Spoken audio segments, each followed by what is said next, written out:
पे, मतलब हमने अपना मूल्यों को नहीं छोड़ा। नाम लिया, क्या लगता है कि जेबी केसेस आपके मूल्यों को झारखंड के चैनल में स्वागत है आपका। अभी हमारे बीच में है JLKM जेबी केसेस के केंद्रीय प्रवक्ता राजू महतो जी, और हमारे चैनल में स्वागत है आपका और जोहार। जोहार। और आपके चैनल के माध्यम से जो भी आपके सब्सक्राइबर हैं और जो भी हमें देख रहे हैं, मैं उन सभी तमाम झारखंडियों को झारखंडी जोहार कहता हूँ। राजू जी, सबसे पहले तो ये जानना चाहेंगे, आप एक स्टूडेंट वर्ग के लगते हैं, और आपकी पढ़ाई कहाँ तक हुई है, ये सबसे पहले जानना चाहेंगे। मेरी अभी हाईएस्ट एजुकेशन से MBA है। मैंने बीटेक भी करा है, बीटेक के बाद मैंने MBA किया और अभी मैं लॉ का पढ़ाई कर रहा हूँ। अच्छा, ये कहाँ से अभी चल रही है? हाँ, ये मेरे अभी हायर डिस्टेंस कोर्स से कर रहा हूँ, क्योंकि 2 साल हो गया। बैक पेपर्स चल रहे हैं और मैं उस पर, मतलब ये मेरा अभी परसुइंग है, लॉ की परसुइंग कर रहा हूँ। अच्छा, आपका घर कहाँ हुआ? मेरा घर सिल्ली विधानसभा में आता है, और सिल्ली विधानसभा के मैं रहता हूँ लगाम में। और मेरी स्कूलिंग जो भी हुई है, मतलब बचपन से मैं लगाम में रहा हूँ। और हालांकि मेरा घर हाकेदा खरीदी में है, सिल्ली विधानसभा का रामपुर क्षेत्र में हाकेदा खरीदी आता है, सिल्ली प्रखंड के अंदर। तो मेरा अपना घर, पैतृक आवास जो कह सकते हैं, तो मेरा पैतृक आवास हाकेदा खरीदी में है। लेकिन आप रहते हैं लगाम। हाँ, मैं लगाम गाँव में रहता हूँ। लगाम गांव किसी और चीज़ के लिए चर्चित। लगाम गाँव, हाँ, चर्चित है, बिल्कुल चर्चित है। एक तो इंडाल्को इंडस्ट्री का विस्थापित लोग हैं वहाँ पे। दूसरा है कि अभी का हमारे जो विधायक जी हैं वासी को सुप्रीमो भी हैं, तो वो भी एक चर्चित, उनके नाम से भी चर्चित है। क्योंकि कहा जाता है कि यदि आज दिल्ली में सिल्ली को जाना जा रहा है, तो कहीं ना कहीं आज तो सुप्रीमो का उस समय का अच्छा पहल रहा था।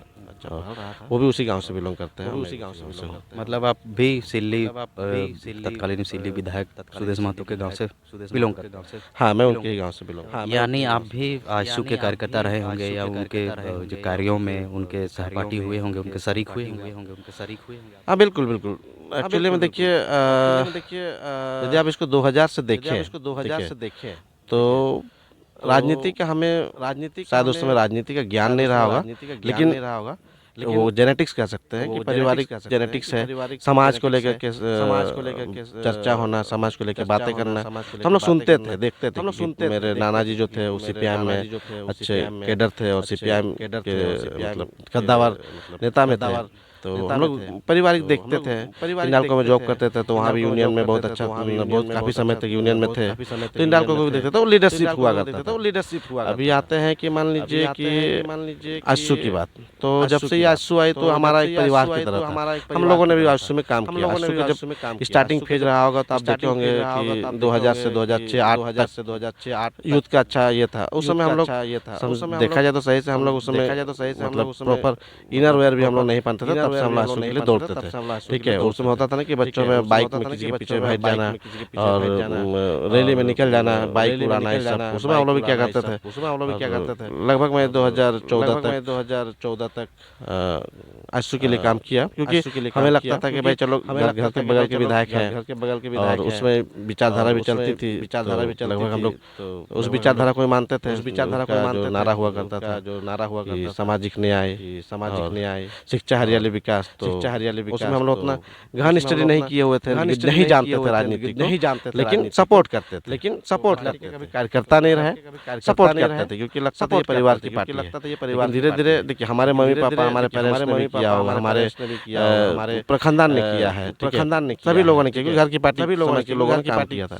लेकिन सबकी एक महत्वाकांक्षाएं होती है, पेरेंट्स की भी होती है, हमारे अंकल्स होंगे, मैटरनल अंकल्स होंगे, मामा होंगे, चाचा होंगे, सबकी एक महत्वाकांक्षा होती है कि चलो भाई अभी से जयराम महतो आए। मेरा कहने का मतलब ये भी रहा, मेरा और ये भी रहा, क्वेश्चन जानना चाहते हैं। अभी आप आजसू के लिए समर्थित बोल सकता हूँ।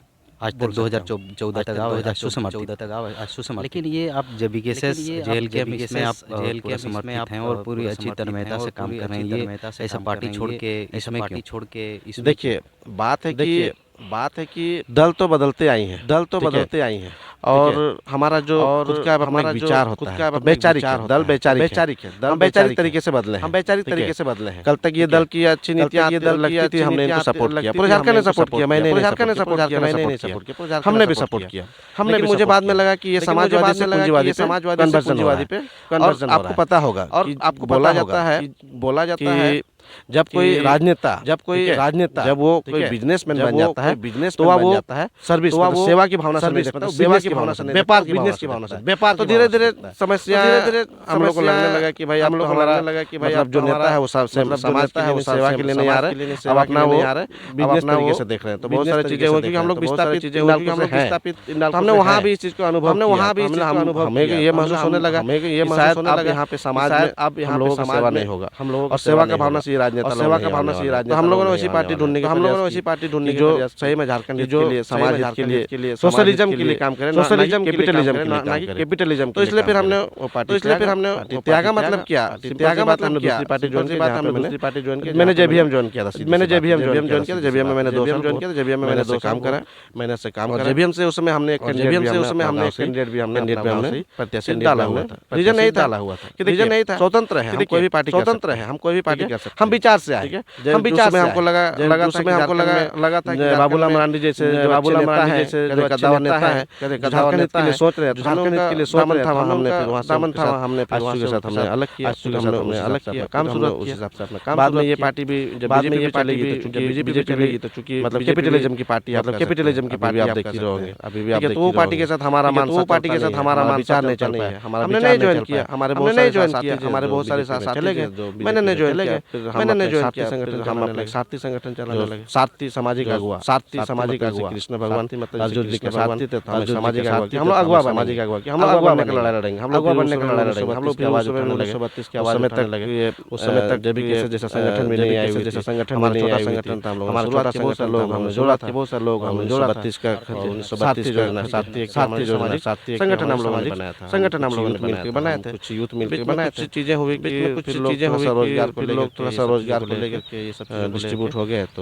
डिस्ट्रीब्यूट हो गया नहीं चल पाया, संगठन हमारा नहीं चल, बाद में फिर ये जेबी के विचारधारा से आया, तो फिर विचारधारा से आया तो पूनम से अपने आप को पूर्ण रोल किया, जेबी केसेस में हमने लगभग मुझे याद है कि पहला हमारा राह में एक प्रोग्राम 13 फरवरी 2022 में वहाँ पे हम लोग बैकिन का दूसरे माटी की बात है, कोई माटी की बात है, कोई माटी की बात है कि हम सब पार्टी से लोगों से समर्थन कीजिए, ऐसे जुआओं समर्थन कीजिए, ऐसे जुआ यदि सामने आते हैं, जुआ यदि सामने आते हैं, अच्छा बेहतर हम लोग अच्छा बेहतर हम बना पाएंगे। इसी हिसाब से दौर बदल नो डाउट कि हम समाजिक सेवा के रूप में हम काम सामाजिक सेवा के रूप में हम काम करते थे, एक वर्किंग हम काम भी करते थे, जॉब भी करते थे, काम भी करते थे। सैटरडे संडे जब मेरा छुट्टी हुआ करता था तो मैं समाज के बीच में लोगों से संपर्क जो कुछ भी ऐसी ब्लॉक लेवल थाना लेवल के जो बिल्कुल मैं वहाँ पे जाता था, समस्याओं को लेकर खड़ा होता था, आवाज बनता से भी मेरी एक अलग पहचान थी, महिलाओं का केस मैंने देखा, महिलाओं का मैं लगभग 2013 से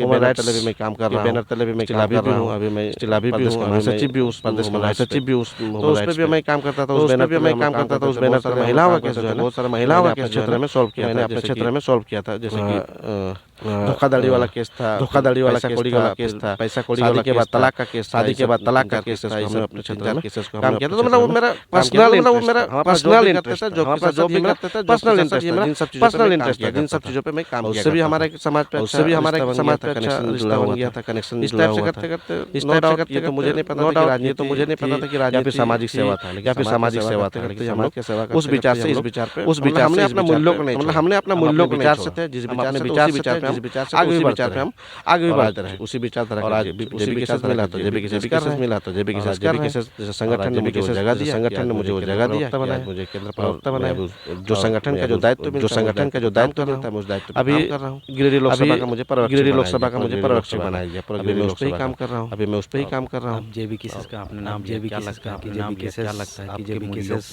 आपके मूल्यों को जनहितों को लेकर आप जनहितों को लेकर आप आगे बिल्कुल देखिए आज जरूरत ही है जेबी केसेस जैसे पार्टियों की। यहाँ पे आप यदि देखोगे यहाँ पे इस 24th ईयर में सबसे ज्यादा बीजेपी यानी सबसे ज्यादा एनडीए का सबसे ज्यादा ये देखा भी जाए तोड़ मोड़ करके भी देखा जाए 15 से 16 साल बीजेपी 15 से 16 साल बीजेपी कर रहा है, आशु का ही सरकार। लोगों ने बहुत उम्मीदें जताई, नहीं हुआ, लेकिन ये पार्टियां सिर्फ पूंजीपतियों के लिए लोगों ने फिर बाद में लोग याद होगा कि 2014 का इलेक्शन में गवर्नमेंट बनी थी 5 साल का पूर्ण रूप से काम किया, लेकिन उस काम पहली बार झारखंड में हुआ था कि 5 साल कोई भी 5 साल का कार्यकाल पूरा किया, 5 साल का कार्यकाल पूरा 5 साल का कार्यकाल पूरा करने वाली पार्टी को हटा के इंडिया गठबंधन जो अभी है, इंडिया गठबंधन जो अभी है, जेएमएम कोई काम कर रहे तो भाई हमारे पास ना राइट है, तो फिर लेफ्ट है ना राइट है, तो फिर हमें जेबीकेएसएस और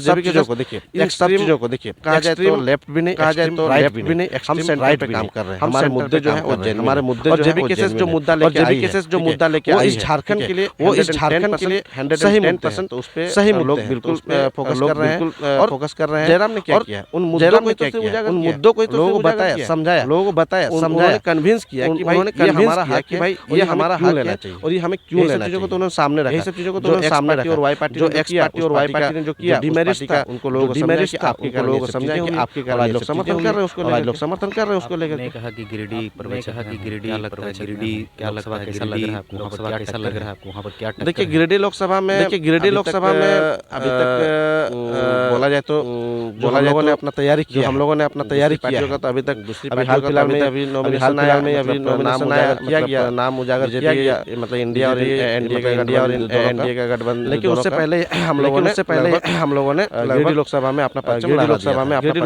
का समर्थन हमारा बहुत जबरदस्त है, हमें घर तक समर्थन दे रहे हैं, घर तक समर्थन दे रहे हैं, मतलब बोला जाए बूथ लेवल पे जो हम लोग काम किए हैं, हमारा हर एक बूथ से 10 यूथ खड़ा हो जा रहा है, वो भी विदाउट एनी इन्वेस्टमेंट, लोग अपना तन मन धन सब समर्थन कर रहे हैं। तो ये सब चीजों को देखते हुए लोग कह सकते हैं, लोग कह सकते हैं, अलग पार्टियां कह रही है, कुछ पार्टी के बड़े दिग्गज नेता लोग भी कह रहे हैं कि ये लोग हवा में आए हैं, हवा में आए हैं, लेकिन हम अपने चैनल के माध्यम से ये कह दें कि हमारी एंट्री हवा में हुई, हम सब एक आंदोलन से इलेक्शन कैंपेन को जो समझते हैं 360 डिग्री इलेक्शन कैंपेन को तीन चीजें होती है, तो उसमें 3 चीजें मीडियम होता है, एक ग्राउंड का मीडियम होता है और एक ग्राउंड का लेवल होता है और एक बेस का लेवल होता है। ये पार्टियां बेस ग्राउंड उसके बाद एयर में गई, लेकिन हमारी पार्टी एयर मीडियम से आई, सोशल मीडिया से आने के बाद हमने वहां पे पंचायत कमेटी जो बूथ कमेटी बना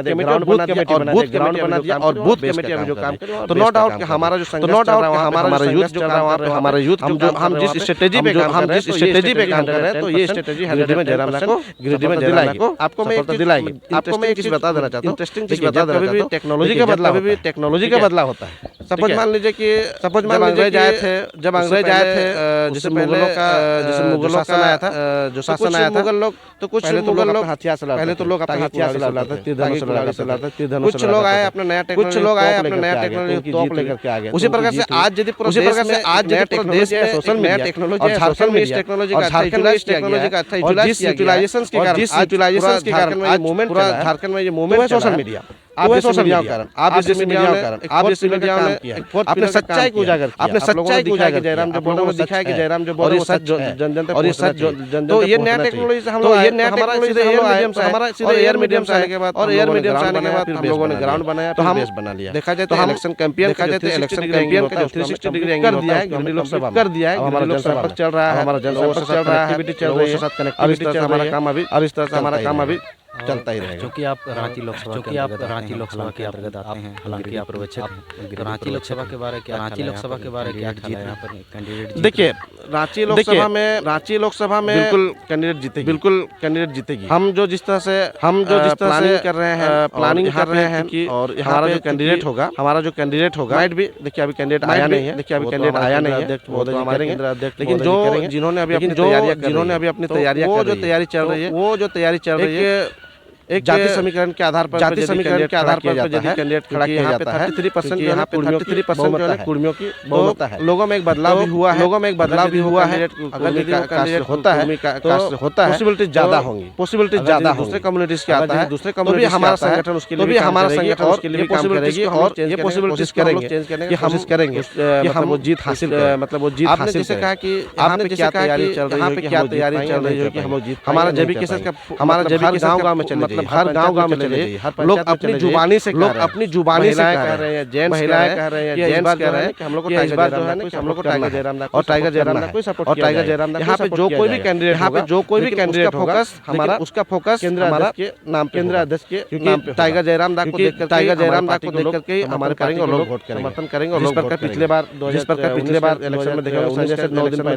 सेठ 9 दिन पहले आए थे, लेकिन उनका छाप उनका केंद्र पार्टी था, जो पार्टी के नाम पर दिया गया, किसी पार्टी के नाम पर दिया गया, रिप्लेस करके उसी प्रकार रांची लोकसभा में भी हमारे लोकसभा में भी हमारे क्रांतिकारी काम भी जुड़े हुए भी हैं, लोग जुड़े हुए भी हैं, लोगों के विचार को पहुंचा भी रहे हैं और हम जयराम का विचार के लोगों से वोट का अपील भी कर रहे हैं। जाहिर सी बात है कि हम लोग इस पे जीत हासिल करेंगे। चलिए जीत जाते हैं तो इसके बाद आपने बताया था कि 6 से 7 लोकसभा सीटों में लड़ रही है आपकी पार्टी। जीत जाने के बाद किस पक्ष या विपक्ष तो होता है, तो किस पार्टी की ओर आप रहेंगे? देखिए रही पक्ष और विपक्ष की बात, ठीक है, पक्ष चाहे जो कोई भी हो, विपक्ष के मजबूत होना बहुत ज़रूरी होता है। हम हो सकता है कि पक्ष में ना आ पाए, ठीक है, लेकिन हम विपक्ष में भी रहेंगे तो हमारा आवाज़ जो हम यहाँ पे उठा रहे हैं, हमारे ये आवाज़ दिल्ली के उस संसद भवन में भी होगा। हम वहाँ भी आवाज़ उठाएंगे क्योंकि लोकतंत्र का आवाज़ हम उठाएंगे, क्योंकि हम यहाँ पे सर्वोदय की बात करते हैं, हमारी पार्टी सर्वोदय की बात करती है। सर्वोदय मतलब अंत्योदय की बात करती है, हम अपने मूल्यों की बात करते हैं। और हमने आज तक आपने देखा होगा कि हमारी पार्टी ने निस्वार्थ भाव से लोगों का मूल्य के लिए काम किया है, लोगों को उसका हक दिलाया है, निस्वार्थ भाव से, किसी से आज 1 रुपया नहीं लिया होगा।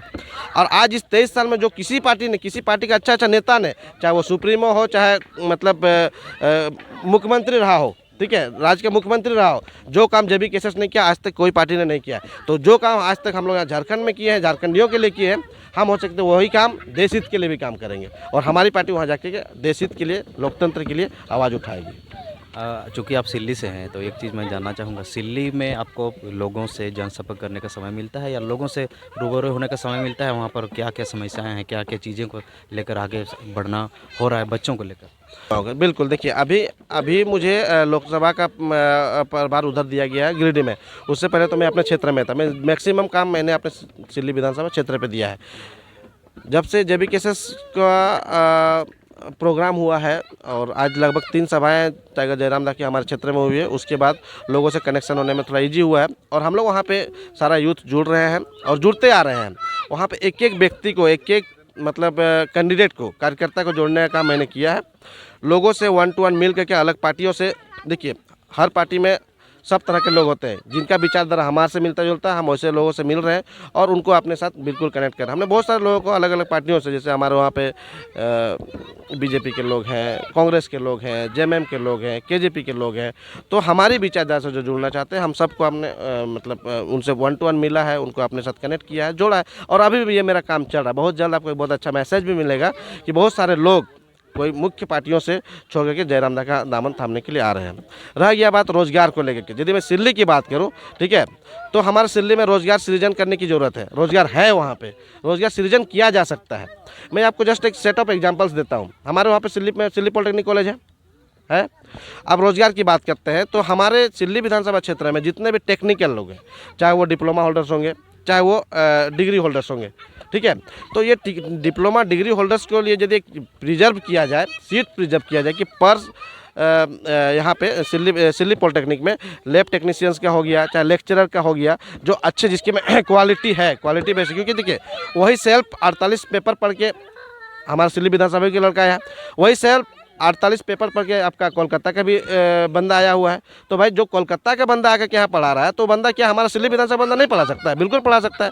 मान लीजिए जो लैब टेक्नीशियन है, तो जो लैब टेक्नीशियन है वो भी वही डिग्री पढ़ के क्या आया है और यहाँ पे आके काम कर रहा है। आप जाकर देखिएगा सिल्ली पॉलिटेक्निक में सब के सब टीचर्स से लेकर के, फैकल्टी से लेकर के मैनेजमेंट तक सब बंगाल से हैं। तो भाई क्यों? क्या झारखंड में ज़मीन हमारा, उस पर इन्वेस्ट हमारी सरकार ने किया है, अब वो प्राइवेटाइज टेक्नो इंडिया को दे दिया गया है। तो टेक्नो इंडिया को ये यदि प्रेशराइज किया जाता है, चाहे एक बॉन्ड बना दिया जाता है, एक लेटर लिखा जाता है कि भाई हमारे यहाँ पे कम से कम हमारा विधानसभा का 5 से 8% लोगों को आपको यहाँ पे देना पड़ेगा जो क्वालिफाइड है, जिसमें टेक्निकल हंट शुरू कीजिए, ठीक है ना, स्किल हंट कीजिए, स्किल हंट के बेसिस पे आप वहाँ पर रोजगार दीजिए, तो हो सकता है कि नहीं। उसके जस्ट बगल में देखिए रूट सेट है, ठीक, rural development self improvement training institute, ठीक है। रूट सेट जो है, रूट सेट में ट्रेनिंग तो दिया जाता है, ठीक है, लेकिन आफ्टर ट्रेनिंग क्या वहाँ के बच्चों को कोई इक्विपमेंट दे दिया जाता है? नहीं दिया जाता है। अगर यदि वो इक्विपमेंट हमारे जो भी यहाँ के समाज सेवी कह सकते हैं, चाहे हमारे जो वर्तमान विधायक जी हैं, अगर यदि ये लोग यदि उनको देते कि भाई लो भाई 5,000 का तुमको इक्विपमेंट दे रहे हैं, तुम जो ट्रेनिंग किए हो जाके इसका तुम अपना कहीं पे रोजगार कर दो, स्वरोजगार जिसे हम कर सकते हैं, तो वो स्वरोजगार कर सकता था। अब आती है बात स्वरोजगार की, तो स्वरोजगार फंसता कहाँ पे? स्वरोजगार करने के लिए आपको मार्केट प्लेस चाहिए, चाहिए कि नहीं चाहिए? अब वो मार्केट प्लेस कहाँ मिलेगा? तो मार्केट प्लेस देना पड़ेगा। मान लीजिए हमारे वहाँ पे स्टेडियम है, स्टेडियम के नीचे में हमको लगता है 150 कमराएँ हैं। उस कमरा को यदि वहाँ के लोगों के लिए रिजर्व किया जाए कि भाई जो रूट सेट से पढ़ा है, टेक्निकल किया है, चाहे वो इलेक्ट्रिकल किया है, चाहे कंप्यूटर किया है, चाहे आईटी किया है, चाहे वो मोटरसाइकिल का ट्रेनिंग किया है, कुछ भी किया है, तो आपको यहाँ पे कमरा दिया जाता है। इसका मेंटेनेंस जो चार्जेज है, अब वो मेंटेनेंस चार्ज पर महीने का 1,000 रुपये दीजिए, तो क्या 1,000 रुपये का वो नहीं दे सकता है? कमाई होता कि नहीं? एक आदमी यदि वहाँ पे यदि इस तरह से काम करेगा स्किल लेने के बाद, तो हमको लगता है कि इस तरह से सृजन हो सकता है। आप एक चीज़ और बताते हैं, ITI कॉलेज भी है दिल्ली में, ठीक है, लेकिन ITI कॉलेज का वहाँ पे बिल्डिंग तो बन गया, घर तो बन गया, लेकिन वो कॉलेज चल नहीं रहा है, तो उसको भी चलाना चाहिए। वो भी चला जाए तो वहाँ भी हमारा रोजगार मिल सकता है। रोजगार का मौका है, लेकिन बस मानसिकता होनी चाहिए, विजन होना चाहिए कि हम कैसे दे सकते हैं। बिल्कुल, आपने रोजगार के विषय पर बहुत लंबा चौड़ा आपने अपना स्ट्रेटेजी बताया कि किस तरह किया जा सकता है, स्थानीय लोगों को कैसे रोजगार से जोड़ा जा सकता है, और आपने अपना राजनीतिक करियर भी बताया कि कैसे आप राजनीति में आए। तो ये जानना चाहते हैं कि राजनीतिक करियर, ये क्या आप राजनीतिक, आपका उद्देश्य राजनीतिक करियर बनाना है या लोगों को सेवा करना है या क्या है? देखिए, राजनीतिक कैरियर नहीं बनाना है, मुझे लोगों की सेवा करने का ये मेरा पर्सनल इंटरेस्ट है। मैं सेल्फ इंटरेस्ट से इस फील्ड पे आया हूँ, ठीक है। मैंने तो आपको बताया कि मैं जॉब करता था, सैटरडे संडे मेरे पास जब छुट्टी होते थे, तो उस बीच में मैं समाज के साथ काम करता था। लेकिन मुझे लग रहा है कि सिर्फ इस तरह समाज के काम करूँगा तो शायद एक अच्छा जगह नहीं बना मिल रहा है कि हम अपना, जैसे मान लीजिए कि ब्लॉक की जो मुद्दाएँ हैं, ठीक है, ब्लॉक की जो मुद्दा है, यदि हम एक आम आदमी की तरह जाते हैं तो वो हमें वहाँ पर वो तवज्जो नहीं देते हैं, जबकि हम जानते हैं ये गलत है, ठीक है। लेकिन यदि एक पदाधिकारी के रूप में जाते हैं, ठीक है, तो उसको देना पड़ता है। मान लीजिए आज जो विधायक जी हैं, तो विधायक जी किस लिए बनाए गए? ठीक है भाई, हमारे यहाँ पे जो कुछ भी मुद्दाएं हैं, आप उसको पहल कर सकते हो, उनके बारे में बात उठा सकते हो। आप ज़रूरत पड़े तो वहाँ पे नीतियाँ बना सकते हो कि भाई हाँ, ये काम करोगे तो शायद ये अच्छा हो सकता है। मान लीजिए कि हम एक तो आपको एग्जाम्पल देते हैं कि रोड एक्सीडेंट हो रहे हैं, ठीक है, तो इस रोड एक्सीडेंट पे हमारे विधायक जी का कोई भी स्टेटमेंट नहीं आता, क्यों हो रहा है भाई? इस पर रोकथाम कैसे हो सकती है? तो हम यदि होते तो हम इस पर बात करते हैं, इसका रोकथाम का क्या मतलब हम लोग चलिए आप बता दीजिए कैसे क्या हो सकता है? देखिए, हो सकता है रोड एक्सीडेंट के पीछे तो सबसे बड़ा चीज़ है कि भाई प्रशासनिक, ठीक है, प्रशासन क्या करती है कि कुछ दिनों के लिए चेकिंग कर दिया फिर छोड़ दिया। दूसरी चीज़ है जो हाई स्पीड जो बाइकर्स हैं, ठीक है, आप देखिए वहाँ पेट्रोलियम की जो गाड़ी घूमती है, 2-3 गाड़ी पेट्रोलियम की घूमती है, लेकिन वो कभी हाई स्पीड ब्रेकर्स को नहीं रोकते हैं, मतलब हाई स्पीड जो राइडर्स होते हैं नहीं रोकते हैं। ये लोग किसी दिन प्लान किया तो यहाँ पे कैंपेन लगा दिया और वहाँ पे हेलमेट नहीं, ये नहीं होने, अरे जो हाई स्पीड चल रहा है उन बंदों को पकड़ो, ठीक है, पॉइंट आउट कर लो कि कितने बंदे हैं ऐसे जो हाई स्पीड चलते हैं, उनके ऊपर निगरानी की जा सकती है, ठीक है। ज़्यादा से क्या होगा, हमको लगता है जो हाई स्पीड जाने वाला अधिक से अधिक 50 से 60 लड़का है और उससे ज़्यादा नहीं है। तो यदि इन 50 से 60 लड़कों को जिस तरह से आइडेंटिफाई करके ये किया जाए और उनके पीछे निगरानी किया जाए, तो शायद ये रोड एक्सीडेंट रुक सकता है। दूसरी चीज़, अभी जैसे कि वहाँ पे ट्रैक्टर और हाईवा से जो एक्सीडेंट्स होते हैं, ट्रैक्टर, क्योंकि हमारा एक साथी कुछ दिन पहले एक ट्रैक्टर उसको बालू लेके जा रहा था तो मार दिया, सब साइलेंट हो गया, कोई कुछ बोला नहीं, सबको पता चला कि किसने किया नहीं किया। तो ये जो इस तरह से चीज़ें जा रही है, तो इन सब चीज़ों को निगरानी के लिए CCTV कैमरा लगने चाहिए। जैसे आपके शहर में लगे, क्या सिल्ली जैसे जगह में क्या बिजली की दिक्कत है? इंडिया को इससे बड़ी पावर, उसके पास सरप्लस पावर है, वो स्ट्रीट लाइट लगा सकता है, तो स्ट्रीट लाइट पे यदि CCTV कैमरा लगा दिया जाए तो ऑटोमेटिकली दिखेंगे। तो टेक्नोलॉजी का यूज़ कर सकते हैं। चलिए एक और बड़ी बात आपको बताते हैं कि टेक्नोलॉजी के हिसाब से मान लीजिए हमारा जो टाटा रोड है, इधर से आता है, बनता होता है, सबसे ज़्यादा बालू का वहाँ पे ये है, ठीक है। तो अरे कोई भी जितने भी आसपास में रोड किनारे घर हैं, ठीक है, उन सबको CCTV फुटेज को चेकअप किया जाए तो शायद वहाँ से भी निकल सकता है कि यहाँ पे एक्सीडेंट कैसे हो रहे हैं, लेकिन उस समय कोई चर्चा नहीं किया जा रही, कुछ भी नहीं किया जा रहा। तो अगर यदि लगता है कि लोगों ने नहीं लगाया तो आपको वहाँ पे इस्टेब्लिश करना चाहिए, CCTV कैमराज लगने चाहिए कि ये जो रोड है, इस रोड पर अक्सर एक्सीडेंट होता है। हम आपको बता रहे हैं कि वहाँ पर मैसूरी एक क्षेत्र है, इस लगभग इस एक साल में करीब 20-22 बंदों को तो हम लोगों ने हॉस्पिटल पहुंचाया और करीब 4-5 लोग तो स्पॉट डेथ कर गए हैं। तो वहाँ पे वो एक्सीडेंट जोन बन गया, तो उस एक्सीडेंट जोन पे प्रशासन को दायित्व तो देना चाहिए कि आपको यहाँ पर आना हो, जो भी हाई स्पीड होता है उसको रोकना पड़ेगा। आपका एक स्ट्रेटजी बहुत अच्छा है कि रोज़गार कैसे जोड़ा जाए, किस तरह से राइडर को बचाया जाए, दुर्घटनाएँ जो हो रही है। अंतिम सवाल हम लोग एक ले लेते हैं। आपने कहा कि आप बहुत वर्षों से आप समाज सेवा रहे हैं और चूँकि आपके गाँव से ही हैं सुदेश महतो जी, तो क्या सुदेश मत तो नहीं बोलते हैं कि हमारे पार्टी में ही आके आप अपना समाज सेवा करो? कि बोले तो है हमको, एक बार वो बोले भी थे, लेकिन देखिए बात क्या होता है कि हम उनके साथ वो मेंटेन नहीं कर पाएंगे, क्योंकि आज वो एक बिजनेसमैन बन चुके हैं, ठीक है। तो एक बिजनेसमैन का चांसेस कम मिलते हैं कि वो एक समाज की सेवा कर सके। उन्होंने हमको बोला था, लेकिन ये कब बोला कि भाई आप मेरे यहाँ पे आके काम करो, आज हमारे पास यूथ की कमी है, ठीक है, लेकिन ऑलरेडी एक यूथ का एक नया लीडर निकल चुका है, ठीक है। तो हम उसके साथ चल रहे हैं, उनका विचार से हमारा विचार मिलता जुलता है, हम उनके साथ ईजी कम्युनिकेशन कर सकते हैं, क्योंकि हमारा और आपके बीच का गैप इतना हो गया है कि शायद हम अपना बात नहीं रख पाए। यदि हम अपना बात रखते भी हैं तो आप उस बात का मूल्य नहीं देंगे, वैल्यू नहीं देंगे। तो मेरा बात रखना बेकार। हम आपको यही बता रहे हैं कि 2014 में हम उनको एक प्रोजेक्शन दिए थे, ठीक है, यही जो आपको पता है सिल्ली कॉलेज वाला, सॉरी पॉलिटेक्निक कॉलेज वाला, और सिल्ली कॉलेज का भी दिए थे कि आप यदि चाहेंगे ना तो रोजगार देने के लिए एक बिल्डिंग में 500 आदमी को बैठा सकते हैं। आज रांची ऐसा जगह पे, ठीक है, रांची ऐसा जगह पे एक बिल्डिंग में 500 बंदों को नौकरी मिल रहा है कि नहीं मिल रहा है? वो कौन है? या तो वही कोई कॉल सेंटर होगा। तो आपके पास बिल्डिंग है, आप बिल्डिंग बना सकते थे, आपके पास जमीन है, आप बना सकते थे, आप वहाँ पर स्वरोजगार क्रिएट कर सकते थे। वो भी प्रोजेक्ट हमने दिया था। उन्होंने मुझसे कहा कि ठीक है, जितना भी डिग्री होल्डर्स किया सबको ला कर तो बस वो दिया, वो ठंडा बस्ता में चला गया। तो भाई ऐसे में कैसे काम करेंगे? हम नहीं कर सकते हैं। हम तो उनको ऑप्शन दिए थे कि आप ये काम कर सकते हैं, तो रह गया कि वो डिस्टेंस इतना ज़्यादा हो गया कि अब मुश्किल है, नहीं हो पाता है। अभी चलिए, अभी नई टीम है, नई टीम के साथ काम करने में मज़ा आता है, और जब एक विचारधारा के लोग होते हैं तो शायद उनके साथ काम करने में और अच्छा लगता है। चलिए, हमारे दर्शक के लिए, आप अपने क्षेत्र के लिए कुछ कहना चाहते हैं? नहीं, मैं अपने दर्शक के लिए यही कहूँगा कि देखिए, इस 24 साल में हमने सबको मौका दिया और सबने हमको धोखा दिया है। कौन ऐसी पार्टी है जिसका नाम बताइए जिसने हमको धोखा नहीं दिया है, ठीक है। चलिए, हम कम्युनिज्म की बात करते हैं, सीपीएम की बात करते हैं, तो सीपीएम एक ऐसी पार्टी है जो मतलब चाहती तो है कुछ अच्छा करने के, लेकिन शायद नहीं कर पा रही है। आज इस कम्युनिज्म की बात करते हुए आज जेबीकेएसएस निकला हुआ है, आज हमारी पार्टी जेएलकेएम बन गई है। हम आपके चैनल के माध्यम से जितने भी झारखंड के लोग हैं, चाहे जो भी पार्टी के लोग हैं, जो भी पार्टी करते हैं, क्योंकि हम कहते हैं ये जेबीकेएसएस, ये जेएलकेएम, ये मेरा जयराम का या फिर कोई व्यक्ति का नहीं है, ये हर उस व्यक्ति का है जो आज समाज में अपने आप को पीड़ित महसूस कर रहा है, जो आज समाज में अपने आप को असहाय महसूस कर रहा है, जो आज समाज में अन्याय को सह रहा है, और हर वो शिक्षित बेरोजगार व्यक्ति जिसको लग रहा है कि हमारा रोजगार छीना जा रहा है, हमारा रोजगार बेचा जा रहा है। जैसे अभी सीजीएल को देख रहे होंगे, अभी आपका यूपीएससी को देख रहे होंगे, जेपीएससी को देखे होंगे, ठीक है। तो जितने भी लोग हैं, जो भी पार्टी करते हैं, उनकी पेरेंट्स पार्टियाँ करते होंगे, जो भी पार्टी करते होंगे, ये हम तमाम उन लोगों को ये कहना चाहेंगे, जेएलकेएम आपकी पार्टी है, आप इसको समर्थन कीजिए, झारखंड में इसको मौका दीजिए। क्योंकि अगर यदि ये इस बार नहीं हुआ, क्योंकि जयराम महतो जैसे लोग बिरले ही आते हैं, तो ज़रूरत है कि उस समय भी डॉक्टर भीमराव अम्बेडकर जी को बोला जाता था, अरे ये तो दलित के नेता, इसको कोना में बैठा दो, ठीक है। आज भी बोला जा रहा है, जयराम महतो को बोला जा रहा है कि अरे ये तो कुर्मी का नेता है, इसको साइड में कर दो, ये कुर्मी का नेता, इसको सपोर्ट मत करो, इस तरह से, क्योंकि लोगों के पास ऑप्शन नहीं है, मतलब डिमेरिट्स बताने के लिए।